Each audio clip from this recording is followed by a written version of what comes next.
Welcome to Entrepreneurial Insights, a podcast brought to you by the Society of Entrepreneurs and hosted by Pearson Crutcher and Jay Healy. The Society of Entrepreneurs is a membership organization founded to promote entrepreneurship and provide education and resources to Memphis business owners. In this podcast, we'll have a series of interviews with accomplished business owners and entrepreneurs in Memphis, Tennessee. There are so many great entrepreneurs in Memphis, and their stories need to be told. Welcome to Entrepreneurial Insights. This man is brilliant. And when I talk about how smart he is, I don't even know how to address what he does. That's what I've been sitting there saying. Graphene is just such a remarkable. Is it a material? Is it a product? He said it's a semi-metal, so now I've learned a whole new thing. But I want to just tell you one little quote that's in this book that'll let you know the impact of this company and how exciting it is that that company is right here in Memphis, Tennessee. Economist and tech futurist George Gilder predicts graphene will transform industries and have an 11.5 trillion macroeconomic impact. That's pretty significant, I would say. So I can't wait to hear about Brad and how you're going to do that right here in Memphis, Tennessee. Brad Larschan, thank you. Well, thanks, Pearson, for that very kind introduction, and thanks to all of you for coming today and hearing about this. But the only thing I wanted to tell you was, while she was fretting about how to introduce me, I was fretting about what coat to wear, because do you wear one? Do you not wear one? Do you wear a suit coat? Do you wear a suit? What do you do? But I discovered that I only had one choice in my closet, because one of the offshoots of COVID, one of those long COVID things, is that all of my coats and suits shrank in the closet during COVID. So it came down to the process of elimination. This was the only one that fit. So it's so great to see old friends and new friends here today. And afterwards, I'd be happy to talk to you a little bit about it. I have a habit when I give academic lectures of going on and on and on. In Russia, I spoke for 4 academic periods consecutively. And the rector finally said, we should all give him a break, meaning be quiet and sit down. So today, I wanted to talk to you about our passion, our latest passion. That's something called graphene. And I'm going to stick to the knitting by referring to these slides. I'm sorry, we didn't know how many people would come, but we're happy Melissa can get you a slide deck easily and email it to you. So I became interested in graphene in 2016 when, in connection with our other business, we wound up visiting an institute in Germany called the Fraunhofer Institute for Applied Solid-State Physics. They're a really great organization. They had 2 really young researchers, and I'm talking about early 20s, who had this idea of how to overcome the problems that everyone else faced in the manufacture of this super material, which I'll tell you about in a minute. And they said, well, if you only gave us so much funding, we're sure we could do it. And I said, I don't know why, but okay. So I invested at that time. And then our partner in investing in some of these technologies, Panasonic, liked what they saw. So the next year, 2017, they invested in it.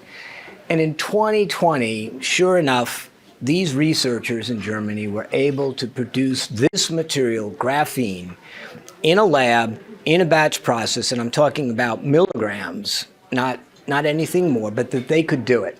So Fraunhofer was done. They handed the technology over to us, to Panasonic and us. We formed a 50-50 partnership called Avadain back in 2021. And then we decided what we would do is we would upscale this technology to mass production. And so I've just come back from Southwest Research Institute, which is the largest applied research institute in the United States, and we hired them in 2021 to do this upscaling work. And they revealed a continuous flow reactor to us and to our first licensee, Harcross Chemicals. So we've just come back from that. We just posted on our website a little blurb about it, but we'll hear more about it. So this all begs the question, what is graphene? Graphene is graphite.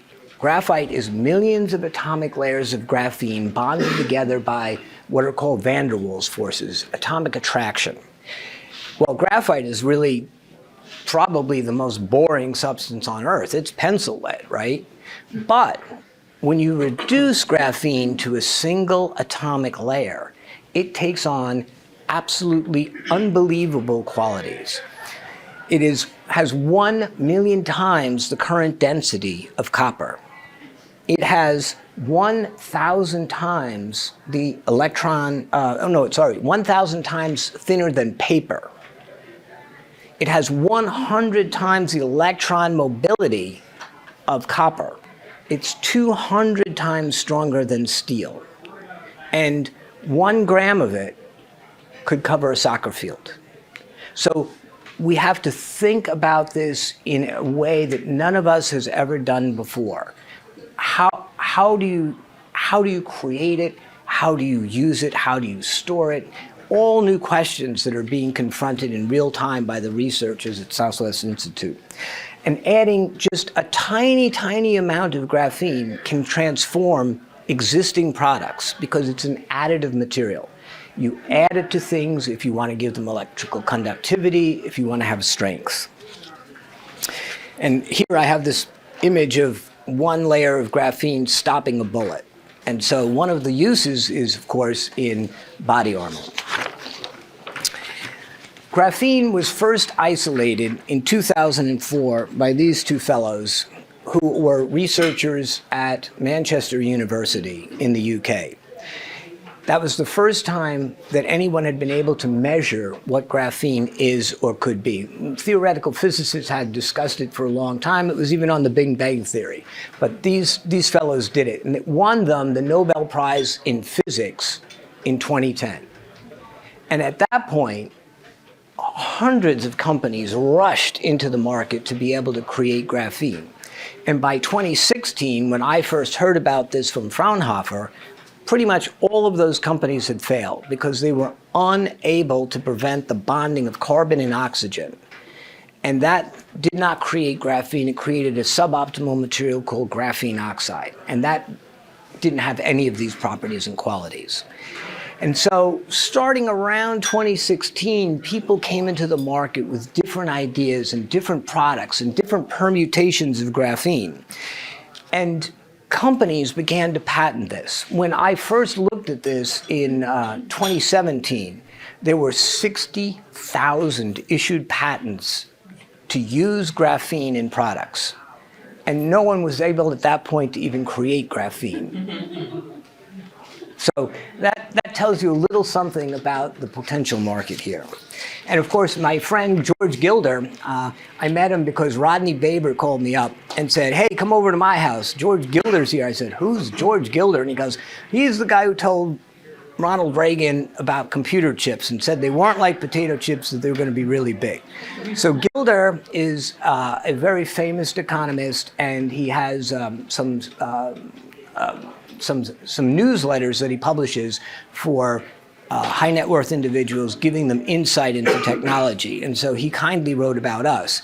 But one of the things he did was publish a book saying that the impact of graphene can have an $11.5 trillion macroeconomic ripple effect throughout the economy, really creating a new industrial revolution. So how does graphene work?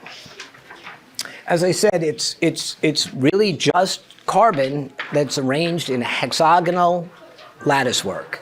And that's important because when each carbon atom has 3 other atoms that it bonds with, it has a distance of 0.142 nanometers. Now, why is that important?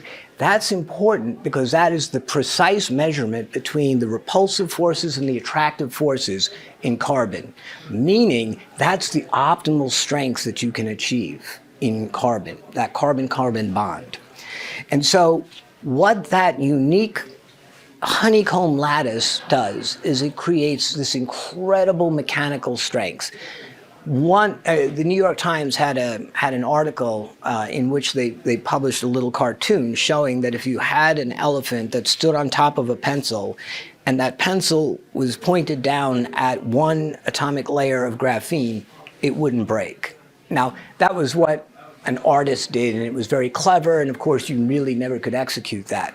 But what you can do is you can do things like replace aircraft hulls that are now made out of carbon fiber and aluminum and steel, and integrate a thin layer of graphene into those materials and take out about 30% of the weight. So that's some of what the mechanical strength is. It's lightweight. Because of that high surface area of graphene, it can cover a soccer field, right? 1 gram. Well, that's because it has about 2,000 times the surface area of lithium. We talk about lithium being in batteries because it has such a high surface area. Graphene just blows it right out the window. Conductivity. And I'm sorry we don't have more of these, but when you have this atomic structure, there's a free atom electron on the top and on the bottom. And so here's the new way to create electrical conductivity from electron to electron. So instead of forcing electricity through copper, which has a lot of resistance and creates heat, if you ever put your hand on an electrical coil, you can feel that heat, or an electric wire, you can feel it. You don't get that with graphene because it's nearly a perfect electrical conductor, because it's the electricity is conducted from electron to electron, which is exactly how it should be to be really nearly perfect. The carbon-carbon atoms, as I mentioned before, don't degrade. All graphene wants to do is become graphite again. So its whole mission in life is ultimately just to bond with other carbon atoms and restack into graphene. So it's really a very eco-friendly material to deal with. And flexibility. The South Koreans are light years ahead of us in this. They're actually making flexible electronics with very, very tiny amounts of graphene that are not really high quality, but they're high quality enough in the lab so you can start to have flexible screens, displays that you can roll up, because those carbon-carbon bonds stick to each other, giving it strength, but they're flexible. They can flex up and down. So graphene is really a really ubiquitous material.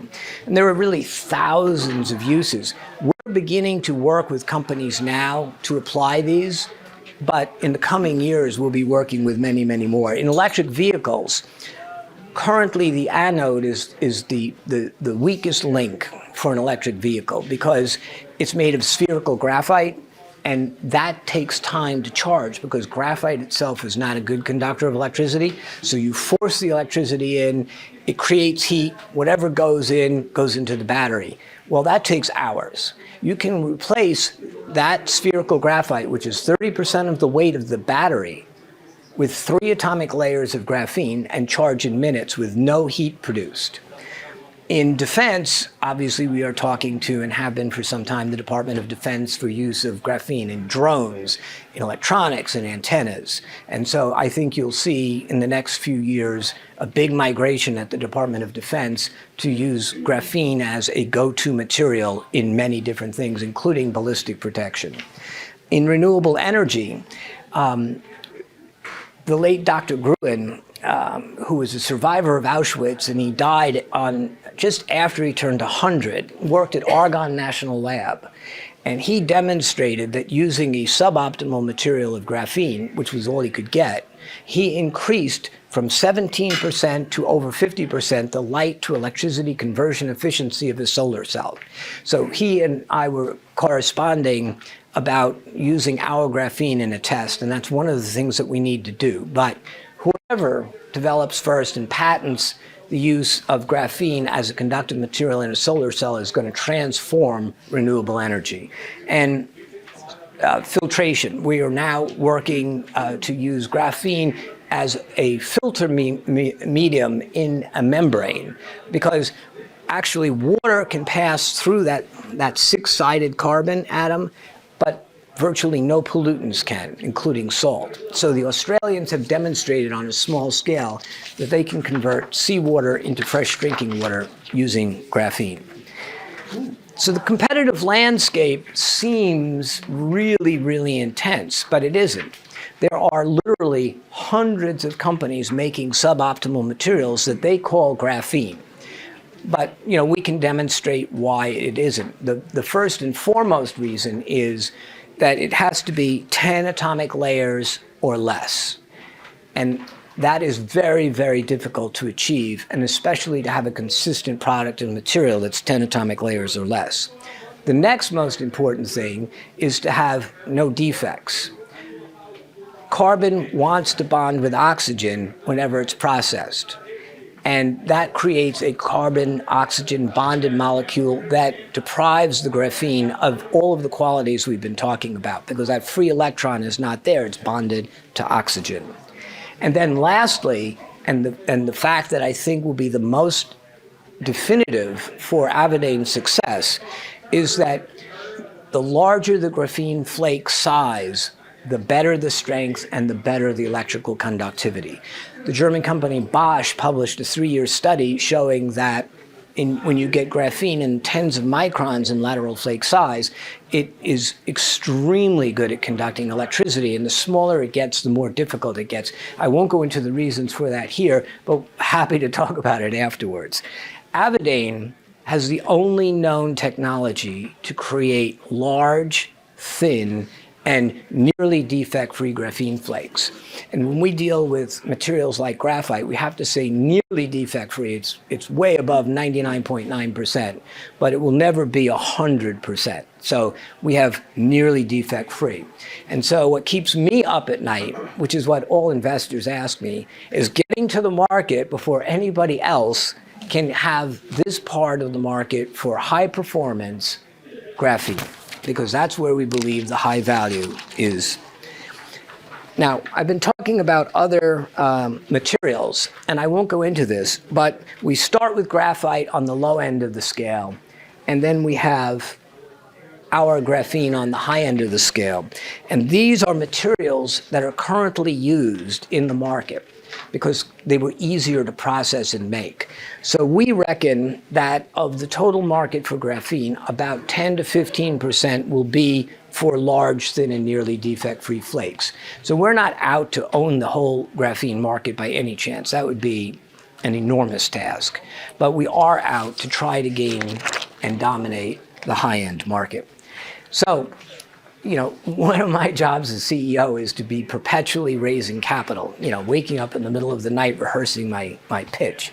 But what is interesting about the dynamic that we face, and that I don't think other startups face, is that the demand for these graphene flakes is there. We get calls all the time for companies wanting to buy it. In the fall, we got 3 orders for $100 million each that people wanted to place. We can't make it yet. We're not ever going to produce it ourselves. As I'll go into in a minute, we are licensing chemical companies and advanced materials companies to manufacture it. But that's the key. We signed in October our first agreement with Harcross Chemicals, as I mentioned. And they put out the shortest little press release they can.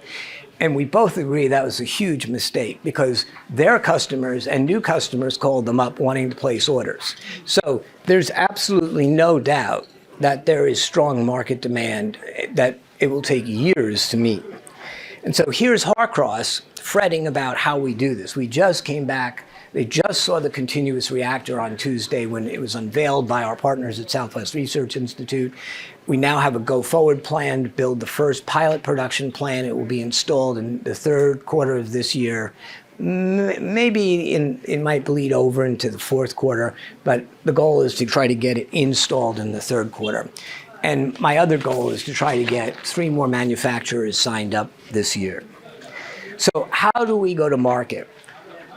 Our team has no expertise in manufacturing. We've never planned to do manufacturing. What we have done is create a licensing structure. So we will license to people who already are in the advanced materials space and the chemical space, who have the infrastructure, who have the people, the know-how, who have existing customers. We license to them, we get a 10% royalty. That's our structure. And so we are just trying to get our production plant up and running so that we do it. And the target licensees will be really in 3 areas. as I said, advanced manufacturers and chemical companies like BASF, Dow, DuPont, end users with a mission critical need. Every tier 1 and tier 2 defense contractor is probably a good target for us. Space companies, we've spoken to NASA, and we provide them the design, the implementation, the right to practice our patents, and some trade secrets that we've kept off to the side so that we can keep a competitive differentiation. So the companies that we think we will wind up entering into end user license agreements with this year, one wants to replace copper wire with graphene wire. And that creates a whole new architecture that we're working on. We have a pretty clear idea of what to do there. The Department of Energy estimates that the electric grid will have to grow 5 times before 2035. The reason is so that they can connect new and renewable sources of energy that the government's been pushing to consumers. So that requires the electric grid to increase 5 times. There is not enough copper to do that. So whoever wins the race for the next material that will replace copper is sitting on a tens of billions of dollars, possibly hundreds of billion-dollar markets. We think there's a really good shot that graphene could do that. The second is in concrete. We have signed NDAs with some of the world's leading oil and gas companies. And they have a very interesting problem, and that is as they drill their wells, the wells tend to collapse. So currently they put concrete down the wells as they're drilling. But concrete has high compressive strength, very weak tensile strength. And so we need to test with them as soon as we can get Harcross producing, tons of graphene flakes, adding graphene to the cement as they drill the well so it doesn't fall in on itself, which has very big implications economically as well as environmentally. And the third is, on a much more achievable and short-term scale, making corrugated boxes stronger. It turns out that the weak link in a corrugated box is the glue. It has to be food safe, it has to be kid safe. And the glue they use, therefore, isn't as strong as it could be. So the Italians published a very interesting article showing that if they added graphene oxide to that glue, it increased the strength of the box by 20 to 30%. So our graphene is biocompatible. It has no toxic chemicals, nothing.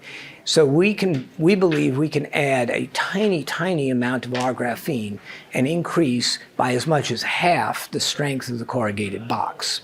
And we're talking like so few cents, like maybe not even a penny per box to do that with. So that's one of the other uses that we're looking at for this year. And of course, I'm on the hunt to get more chemical companies and advanced materials manufacturers into the dialogue about becoming licensees for us. Very briefly, we've attracted $12.5 million of capital so far. Between Panasonic and Bastille, our company, we put in 1.6 in pre-incorporation days. We've raised 3.87 in non-dilutive federal grants. We're now applying for a couple of other federal grants in the sort of $10 million range, which we're hopeful we'll get. We have no debt, no preferred stock, no convertible notes, a clean cap table because we've been able to use crowdfunding very effectively to raise capital. We raised our first crowdfunding round, $1.36 million in 2022.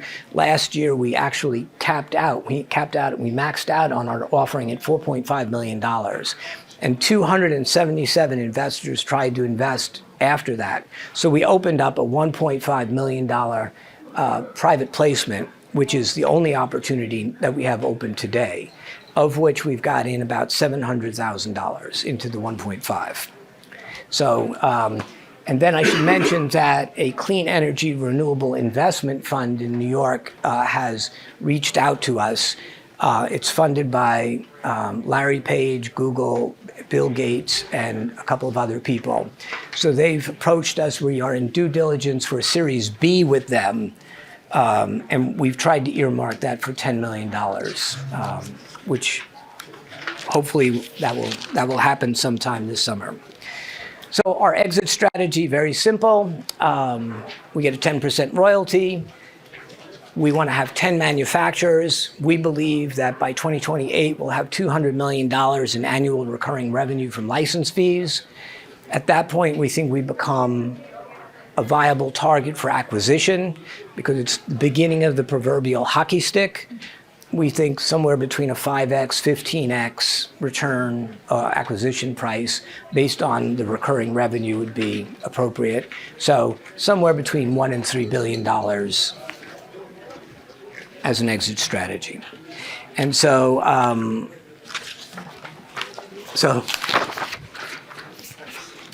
they got it wrong in the movie The Graduate. It's not plastics, it's graphene. So I'd like some graphene tokens to replace our Bitcoin. Can we get those? I'm sure Harcross would be happy to manufacture them for you. Well done. Can I answer any questions? Thanks so much. Does anybody have any questions? What is Go the ahead, cost Harper. compared to like, you're talking about copper and graphene. What is the cost difference? So we have to actually measure it by building it. We believe, and Harcross believes, that we can charge $100 a gram. So now let's put that in perspective because no one can really yet, none of us, including me, can conceptualize graphene in economic terms. Panasonic sells supercapacitors, industrial supercapacitors that cost between $1,000 and $3,000. They currently use about $75 of material for their electrodes. At $100 a gram, our electrodes would be $6. So we have something on the order of about a 98% profit margin. We help our customers reduce their cost, and we increase the performance in supercapacitors by as much as double. So it's the new frontier, nanotechnology, and in a year or two from now, you can have me back and say, well, how did it really work out? But that's how we see it unfolding. Abby? First of all, I have so many questions, but I'm just gonna keep it simple. Okay, so I don't want this to sound stupid, but where do you get it? Do you make it? Do you mine it? Does it exist on its own? Exactly what I asked. What is it? It's graphite. Okay. Graphite is millions of layers of graphene held together by what are called van der Waals forces. That's the atomic attraction. And so over thousands, hundreds of thousands, millions of years, this carbon, graphene, has come together and formed graphite. And you go to Alabama and you buy some from the mine, and then you take it into little pieces, and then you stick it in the reactor, and the reactor transforms it within 24 hours into graphene. That was helpful. So, Yeah. so I had this owner of a mine in Brazil call me up, and he asked how the process worked. And he said, well, how much are you going to get? I said, well, we don't really know yet, but about $100 a gram. And then he said some things in Portuguese, which I took were not nice. And he said, well, I sell my graphite for $1,300 a ton. And I said, you want to invest in graphene? I have some opening here for investing. He hung up. So the value chain is you take something like graphite and you break it down into little pieces, and then you completely transform it with a really very inexpensive technology called electrochemical exfoliation. And then we heat treat it. That's where the expansion occurs. And so you take a 1 gram pellet and it fills up a mason soup jar. Think of it this way. If we had a 40-foot container, right, and you had 3 kilograms of graphite, about that much, it would fill the entire container. That's how much it expands. And then just a tiny little bit of that can transform a product. I want to revisit the durability of this because, you're talking about hitting space and defense forces and things like that. Okay, stopping a bullet, fine, great, because you're making the padding and the covers much lighter. But when you start talking about, because you can put this into steel, you can weave this into steel, and the next thing you've got is super strong cables, which can be used for sea, and if you really want to step out there, you can do the space elevator. And lighter. Run a space elevator up onto a geosecrets orbit. But we're also talking about going back to the moon. Has this been tested against, say, the cosmic radiation jet? Because that's going to be a durability issue when we go back to the moon. So it is being tested for EMI shielding. Okay. Okay. So it is proven to be effective for EMI shielding. And we're looking at building, what is it, the Van der Graaf? No, it's the, I forget the name of it. It's a very simple, well-known design where you take strands around something, and then when electromagnetic pulses hit it, it grounds it because they're attracted. Creating the cage. Yeah, I forget the name of it, but you could look it up. It's really interesting. Sorry. So anyway, so the answer for that is yes, we have NDAs in place and we are looking at graphene, but the problem in space is that the current plan is to manufacture things on site on the moon, and there's no carbon on the moon. Wow. And it's too much volume to take up there. Right. It's not the weight, it's the volume. Rodney. Brad, put this in perspective for us for a second. Now, right now, there's 300 companies that make graphene, they make small flake graphene, and they're going into products like clothing and shoes and things like that, and they advertise graphene, and that's a branding thing, and people like that. But that's not the same thing we're talking about. But there is a market. How big is that market right now for graphene products annually with the stuff that's out there right now? What do you think that market is right now? Well, I don't know is the answer. I mean, the British have pioneered using graphene for road construction, for graphene oxide, the easiest, cheapest form of graphene to do. And they're using it for road construction to prevent potholes and to make the roads more durable. I don't know is the answer. We think there's a $100 billion market for our graphene. 100 billion. Yeah, for ours. I don't know about what it is for That's theirs. what I was getting to. So when we get to the larger scale stuff where you're talking about the products you're talking about, you think that's a $100 billion market? Yeah, think about this. annually. So think about this, right? Pristine graphene is what you specialize in. Right. There's a lot of imposters who use that term graphene. Yours is elite, pristine, Right. pure, authentic. Exactly, because it's not because we're smart, right? It's because nature creates the large flake and this pure flake in graphite. Our method is the only one that's gentle enough to break apart those flakes. So it's not that we figured out how to make good flakes. These two researchers, one of whom, Sarah Rochus, works for us at Fraunhofer, they figured out how to gently separate the layers so they don't break.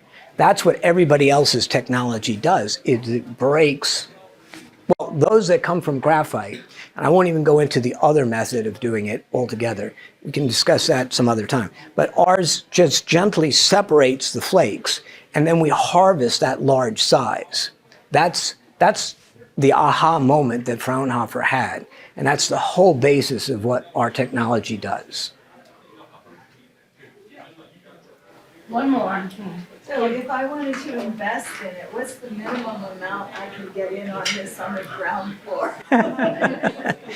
Well, in the first crowdfunding round, it was $100. Okay. And in the second crowd, and then we had hundreds of $100 investors. So in the second round, I raised it to $250, and we had hundreds. Right now, we only have a private placement for accredited investors, and we are asking $100,000 minimum. But obviously, for folks in Memphis, we would bring that down a little bit to do that. But and the next Series B will almost certainly be $1 million minimum. Too bad we didn't get in on this a couple of years ago, huh, y'all? So we could be here all day, and I know that all of you are as amazed as I am. when we first started talking about doing our pitch competition, I wanted to call it Finding the Next Fred Smith. I think y'all are now where we're going to be 30 years from now going, I remember that day when we were talking to Brad Larschan. So thank you so much. This was very exciting. Thank you all. I appreciate this. Thank you. Thank you so much.